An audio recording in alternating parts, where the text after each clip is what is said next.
So are you ready to watch one of the videos of the 10 most asked questions about NPS? We're going to dive right in. My name is Nienke Bloem. I'm a customer experience expert and I'm here today to help you grow your understanding of the Net Promoter Score and one of the most asked questions.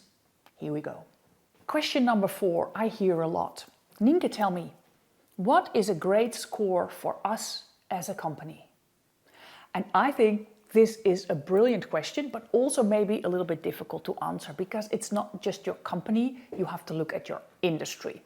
And this is where benchmarking come in. It's industry benchmarking where you look at it, but I don't think that should be looked at too narrow. When I was at KPN, the CX leader at KPN, we did a monthly benchmark. I know we were very obsessed with it. What I would do now is a quarterly benchmark and maybe in B2B a yearly benchmark, but benchmark yourself within your industry. So what I had was a monthly view where our customers were also benchmarked and asked about competitors that we had in the market. So we could see how are we doing compared to the market, and we also hired external views like Forrester, and I know there are many others, I'm going to mention them later, that you can do your benchmarking with. I think it's a smart way to see how you're positioned among your competitors. So where to look when you look for benchmark? Of course, I already mentioned Forrester, Bain, I think you look at Customer Gauge. There are so many places, but I think normally I would say Google it, yes, or ChatGPT or Copilot it. There's so many places where you find the great industry benchmarks.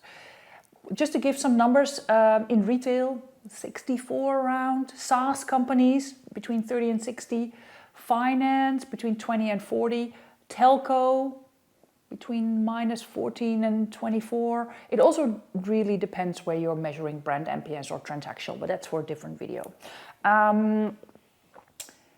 It does give you context, it does help you, but I do think you need to be aware, because what if you're already market leader?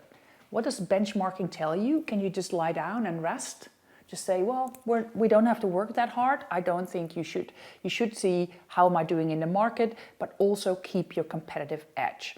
I think it's important that this catch that there's there, you need to be growing. Of course, your NPS is relative to where you were last year or the years before and where you want to go. What I see often is that companies lack a real goal, a real ambition.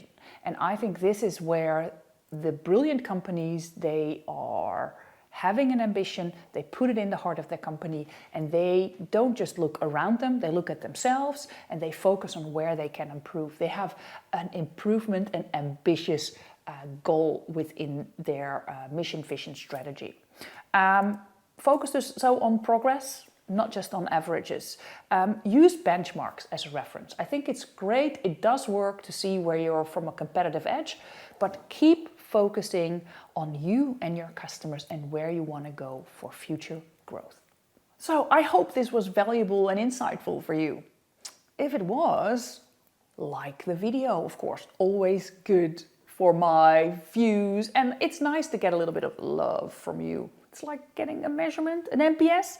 No, and of course, if you want to know more about me as your global speaker, your educator, reach out. My contact information is in the show notes. And of course, share this video with a colleague that should learn a little bit more or be inspired on NPS. Have a great day.